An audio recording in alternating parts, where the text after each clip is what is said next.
Alors, UPK a été lancé en septembre 2023 avec, somme toute, une stratégie assez simple, puisque nous voulions une SCPI diversifiée, opportuniste et européenne.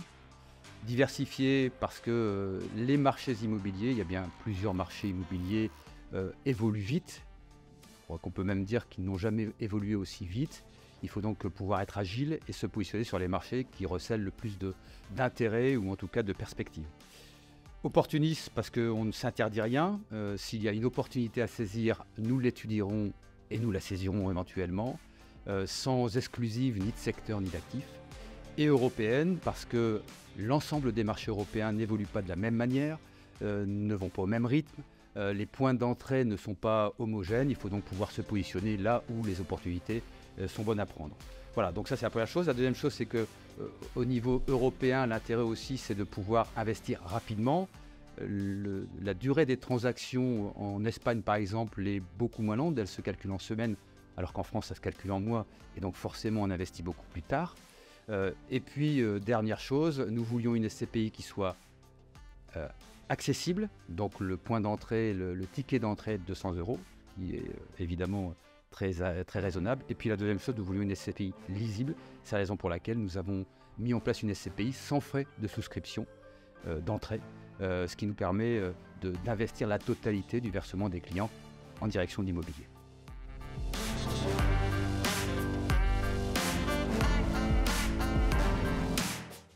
Alors, deux exemples, volontairement hors de France, puisque notre portefeuille est constitué à 86% d'actifs hors de France. Donc le premier, c'est un actif en Espagne, à proximité de Madrid, qui est un sell and leaseback, une société à la fois de bureaux et d'entrepôts, qui est une société qui est spécialisée dans l'aménagement intérieur. C'est un bail de 7 ans avec un taux de rendement acte en main de 7,68%.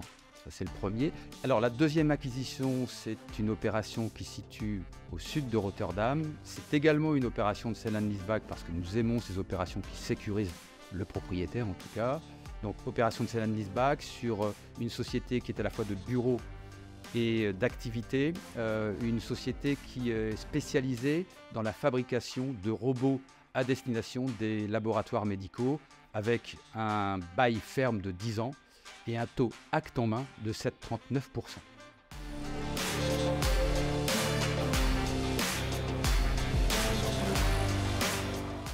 On a la chance d'avoir une SCPI récente, donc on n'est pas confronté à cette problématique, en tout cas on espère ne pas l'être, pour deux raisons. La première, c'est qu'on a une collecte qui est positive, donc si nous avions un peu de marché secondaire, elle serait largement épongée par la collecte positive. Et puis la deuxième raison, c'est que nous avons un objectif de performance qui est sensiblement supérieur à la moyenne du marché. Et je reste convaincu, moi, que le meilleur barrage au rachat anticipé, c'est la performance du véhicule. Donc voilà. Ensuite, si l'on peut rajouter quelque chose, c'est que bien évidemment, nous sommes une SCPI récente, donc on a privilégié les souscriptions de particuliers pour granulariser au maximum les souscriptions. Nous n'avons pas intégré, en tout cas pas encore, d'institutionnels. Et aujourd'hui, 100% des souscripteurs sont soit des personnes du groupe, des collaborateurs, soit des clients de nos CGP.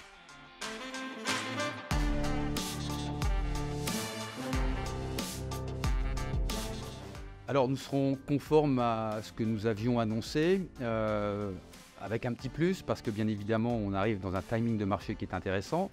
D'autre part, nous n'avons pas de stock à gérer, donc qui diluerait la performance des actifs que nous achetons. Donc pour être tout à fait transparent, notre objectif aujourd'hui, nous l'avions remonté en début d'année à 7,50 sur l'année 2024. On l'a remonté à 8% sur l'année 2024. Alors sera-t-on à 8, un petit peu en dessous de 8 ou un petit peu au-dessus de 8? La réponse en 2025.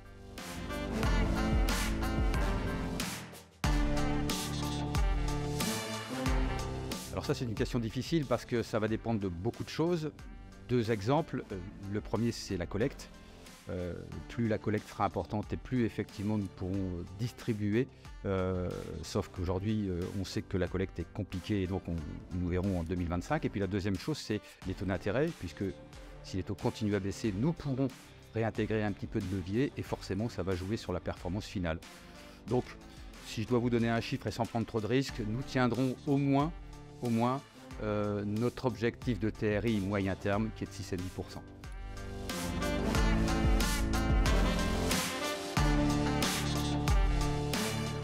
Oui, 3 raisons. La première, notre expertise.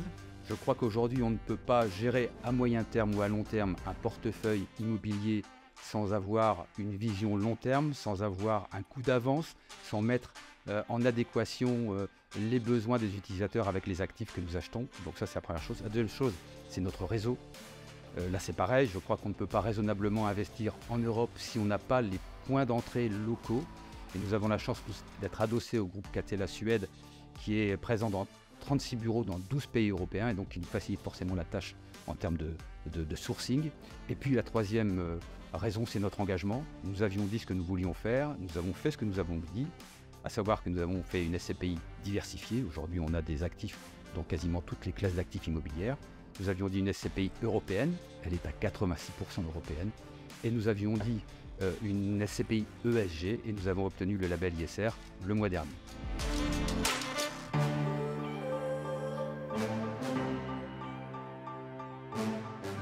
Alors si vous me le permettez, en étant un peu gourmand, je vais vous proposer 2 réflexions qui correspondent exactement à ce que moi je ressens et puis surtout qui s'appliquent plutôt bien aux sociétés de gestion. La première, c'est que aucun de nous, en agissant seul, ne peut atteindre le succès.